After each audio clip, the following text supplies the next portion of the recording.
Hey there, friends. It's Jen Pitta with By the Shore Stamping. Welcome into Teach Me Tuesday. Sorry I missed you last week. The storm knocked out my internet, so that made it really difficult for me to record videos. Well, the recording the video wasn't the problem. It was the uploading and whatnot. So I gave up and just took a snow day. So we're back this week, and it's important because we are nearing the end of Celebration, so I wanted to show you another Celebration pick. This one was in the second release. It's called Eclectic Expressions. We've now actually had a third release on top of this as well, which has some general annual catalog product. And if you are on my mailing list, I included that in today's email, so you can click to see that. If you're not, feel free to give me a shout, and I will certainly send that over to you as well. But this one is a beauty from the second release that hasn't got a whole lot of love from me. In fact, I hadn't even opened it yet until today, but I wanted to play with it because it allowed me to combine two different things that I wanted to play with. So the stamp set is very layery, collagey, just really fun, and I thought it would work so perfectly with our Brushos. So I decided to combine the two and do a little bit more. I know I did a video on Brusho not too long ago, but I know many of you have purchased it and would probably like some more tips and tricks for using that. So I thought I would share this card, which uses both that Eclectic Expression stamp set and the new Brusho. So I'm just going to use the yellow today, so I'm going to go ahead and pull that out. Although I do want to give you all a tip because I've had several of you ask me. I don't really transport mine very much. They stay upright like this on my desk most of the time. So I didn't really need to cover my little holes here. But if you're transporting or they're in a container that will kind of fall over and slip or things like that, and you don't want the powder to escape, just stick a little bit of Scotch tape or duct tape or something like that over the holes so you don't lose any of that powder. But for me, this works perfectly. I just close this up and keep it on my desk, and it works great. So, all right, so let's go ahead and get started with today's card. Shall I show you what it looks like? Yes, I will. All right, so this is what we're doing. So I'm going to show you a couple of little different things. We're going to show you, obviously, the stamp set. We're going to show you the Brusho again, and then also some fun new product that I think you would like as well. So let's go ahead and start. So first off, I have my Crumb Cake card base. Surprising, right? One of my favorites. It's just such a great neutral color for starting. Okay, so I'm going to go ahead and stick that aside for the moment. We're going to start with our watercolor paper, and this one measures 4 by 5 1/4. It's basically a card mat, one size smaller than the card base. And I'm going to start by stamping the Eclectic Expressions circle from this stamp set. So I'm using this little circle image here. And I'm going to start by stamping that in Pool Party randomly on my watercolor paper. So I'm going to do that before I do the Brusho. I want it to kind of be like a background. So we're making it a really collagey looking thing, which I love. I'm just going to stick a half of one there. Another little tip of mine is I love to be able to stamp images off the page as well, because that allows you to make it look like it's printed paper, and it looks more professional, I think, in my opinion. All right, so I've gone ahead and I've stamped that. So that's all I need to do for the moment. Now I'm going to take my yellow Brusho, and I'm going to go ahead and just sprinkle this on top of my stamped image. My yellow tends to get kind of clogged up, so I just kind of shake it, put it upright again, and kind of shake it around, and it sort of settles it back in. And I don't want a ton of yellow on here, actually. I just want to do a little bit. And then I'm going to take my stamping spritzer, and I'm going to go ahead and spray that at a little bit of a distance. And the more you spray, the more that color activates. So you can get darkness or lightness just by the amount of water you're adding. So that looks about good. What's cool about this yellow, the Brusho, has red flecks in it too, which is kind of neat. So you kind of don't know what you're going to get. So as you can see, there is the finished piece there. I'm going to set this aside to dry because I do find that I like the way they look when they're fully dried on their own rather than heat setting them. So I'm going to go ahead and stick that off to the side. While we continue on with the card, I actually have a finished one here that I had done earlier, so I'll probably use that one unless the other one dries in time. But I'm not sure that that will happen.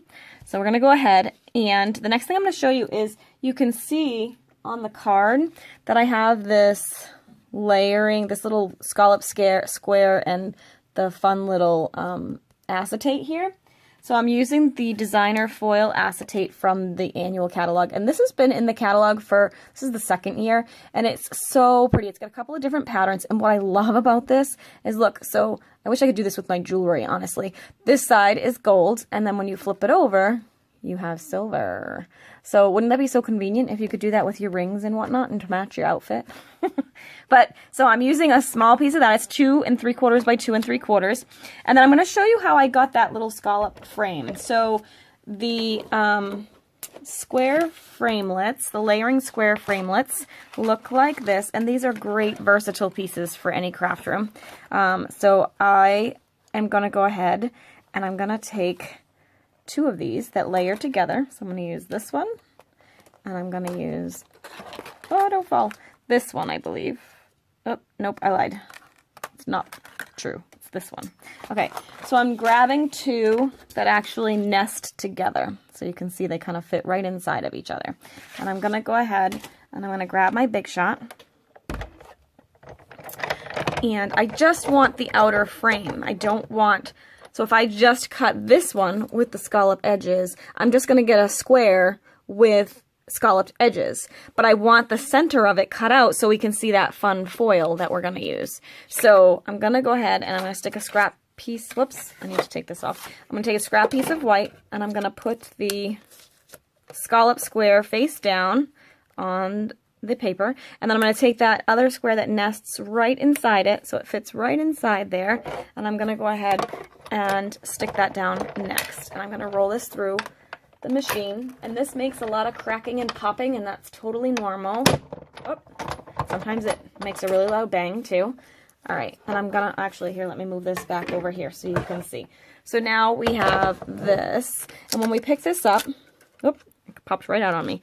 You can see that it cut out the center square piece, but then I'm also left with this little frame. And that's what I wanted for my, to frame my acetate. So I'm going to go ahead and move this Big Shot out of the way so I can come back in here. And I'm going to put these away so we don't lose them. I'll put that there and that there and stick that off to the side. Okay.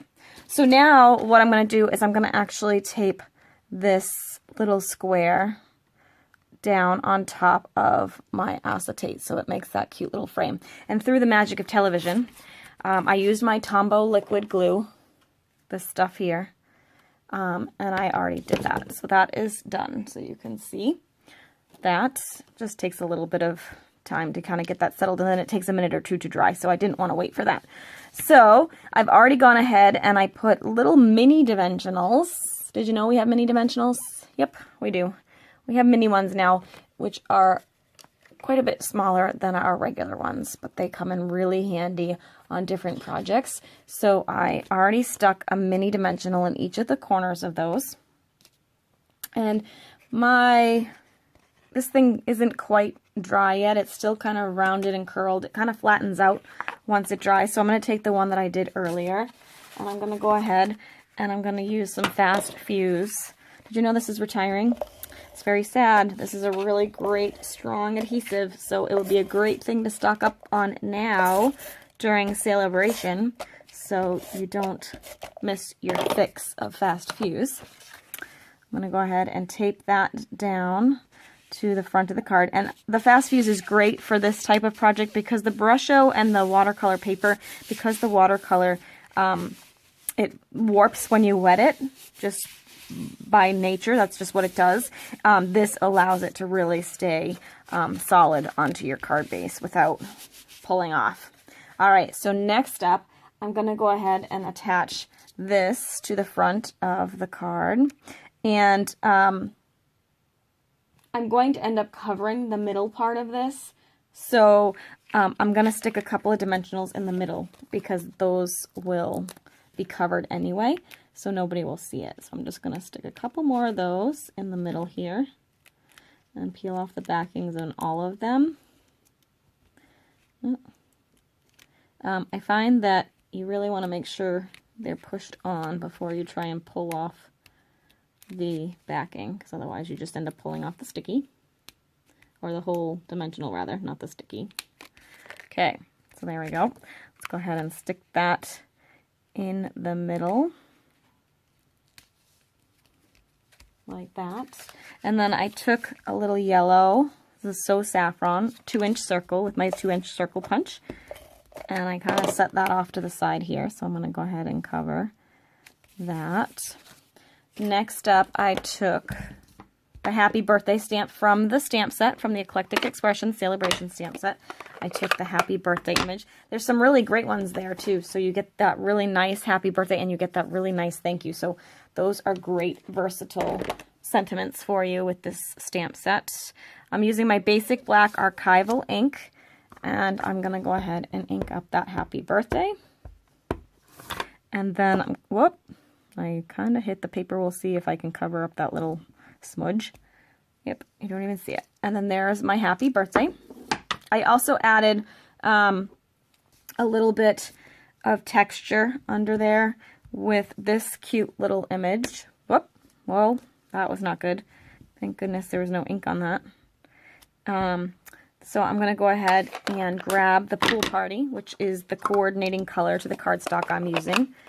I'm using So Saffron, Pool Party, and Very Vanilla on top of the crumb cake base is what I was using for colors.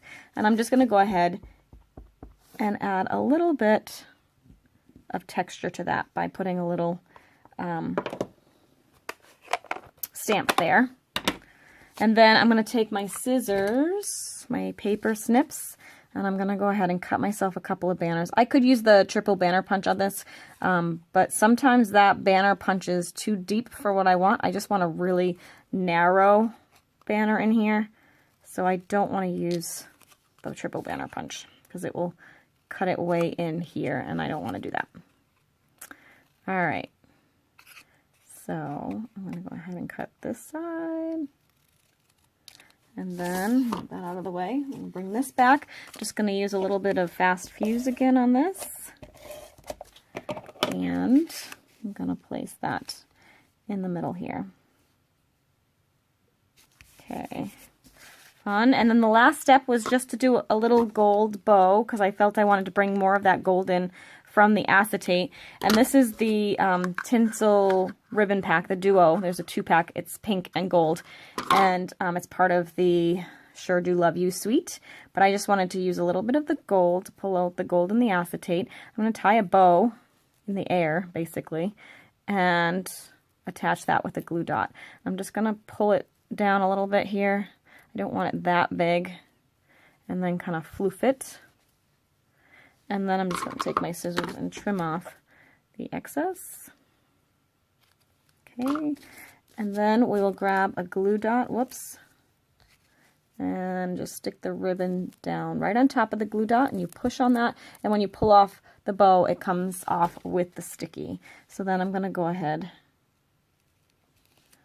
and add that to my card, and there you have it, the finished piece of art.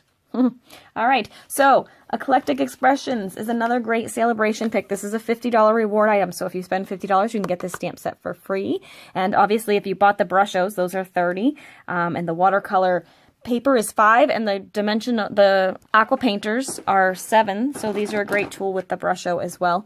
I mean, not 7, the 17. So that would put you over the $50 mark, and you could get this guy for free, which would work perfectly for that product. So hopefully you enjoyed this video. Thank you so much for watching. If you did enjoy it, please be sure to subscribe. That would make my day.